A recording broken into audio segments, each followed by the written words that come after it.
What is up, ladies and gentlemen? My name is Quentin, aka Q Views, and I want to be a movie guy.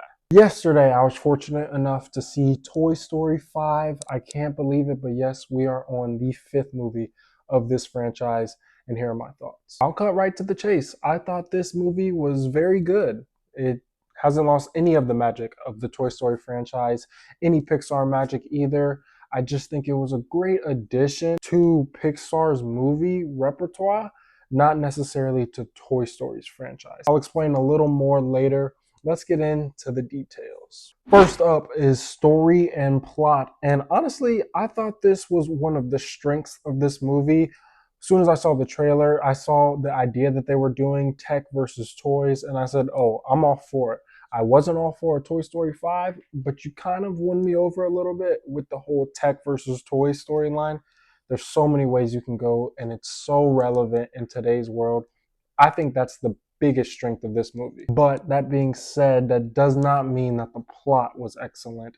There were a few holes in it. And it's not necessarily like they're big plot holes, it's mainly just really small, nitpicky things that I had personally. The whole Buzz thing in general just didn't necessarily resonate with me, especially in the beginning of the movie when we had really no clear idea what they were contributing to this movie, contributing to this story. And towards the end, we kind of got a clearer picture. But still, at the end of the day, I don't know why, but it just doesn't sit well with me as some of the other plot lines in the previous Toy Story movies. Like I said, very nitpicky stuff. Next up, we have character development, and I think this is always a strength of Toy Story movies.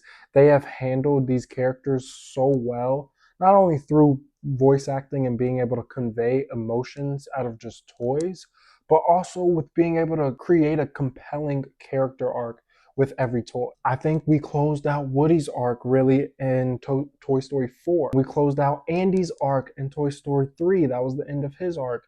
Jessie, we saw her first in Toy Story 2, and we're kind of exploring her in this movie more. I think this franchise does such a good job of not leaving anybody in the darkness and being able to explore everybody's feelings, everybody's emotions. And there's just so many directions that you can go with this franchise that I didn't think that you could go.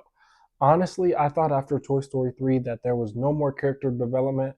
There was nothing else that we needed to explore at all. Then I saw Toy Story 4 and I said, well, that seemed like a pretty satisfying conclusion to Woody's arc. Now I see Toy Story 5 and I see that's a pretty satisfying conclusion to Jessie's arc. So it's really like I don't see their vision until I actually see the movie, and I think it works for me. I'm someone who doesn't really mind the fact that they're continuing to do more movies just because they're putting out the best possible product. They're not putting out garbage. They're not putting out trash just to make a few bucks. They're not. This is not a cash grab by any means. This is a good movie, and they do it by exploring these characters in such great depth. Next up, we have cinematography and visuals. And with all animated movies, it's kind of difficult to do cinematography as a category. That's why I added the visuals aspect to this. And there's not really much to say here, but how much the animation has grown over the years, how detailed it is and how colorful it is. It really is a beautiful movie. I was fortunate enough to see this movie in IMAX, and I'm glad that I did because all the colors were just so vibrant. It really made you feel like you're immersed in this world. You're immersed in this Toy Story world. Category number 4, entertainment value. There's no reason to complicate this category more than it needs to be complicated, okay? I had fun with this movie. I was entertained. I actually did not know that the movie was coming to an end until later than I expected. Some movies I'm like, okay, when is this wrapping up? I look at the time a few times. I try to calculate the runtime of the movie and what time that I'll be leaving the theater.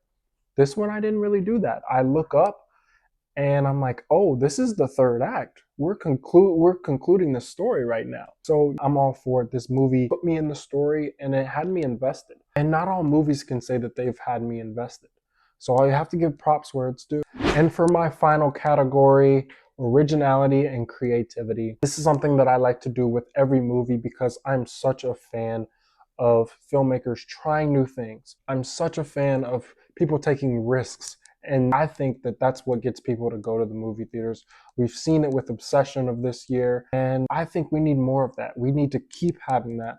So that's why I had this section of my review. Yes, it gets a little points docked off in my mind because it's the fifth movie of a franchise, and I would much rather have seen something new come out, something new that was just as transcending as Toy Story. We get what we get at the end of the day, right? So I just have to take this movie for what I have. And as a Toy Story movie, I thought that it was pretty original and it was very creative. At the end of the day, all of these Toy Story movies centrals around the topic of children playing with toys. We didn't really deter much from that central objective, but we did it in a way that was new and interesting. We talked about how we were trying to get Bonnie to make friends. We used tech as a way, as a means to do that. I just think that's very important, and there's just life lessons that could be taken from this movie also, and that's why I'm giving it a few creativity points as well.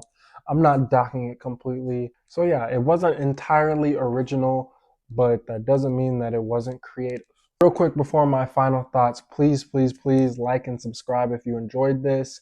Please go follow my TikTok at QViews1. I do a lot of movie reviews on there. I do short form content there. Please try to help me out. I'm a growing creator and I want to keep doing this. I love doing it. If you want to see more reviews like this, go follow me on Letterboxd at Quentin2219. If you want to follow me on TikTok, that'll be down below as well.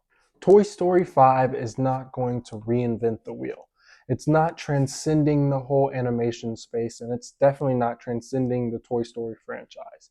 But at the end of the day, it's not losing its magic. It has the same emotional impact as some of the other moments in the Toy Story franchise, and it is still a great movie. Right here are my rankings for each of my 5 categories. This brings this movie out to a 4.5 out of 5 stars on Letterboxd. It is one of my favorite films of the year. Thank you guys so much for watching. Don't forget to like and subscribe. Peace.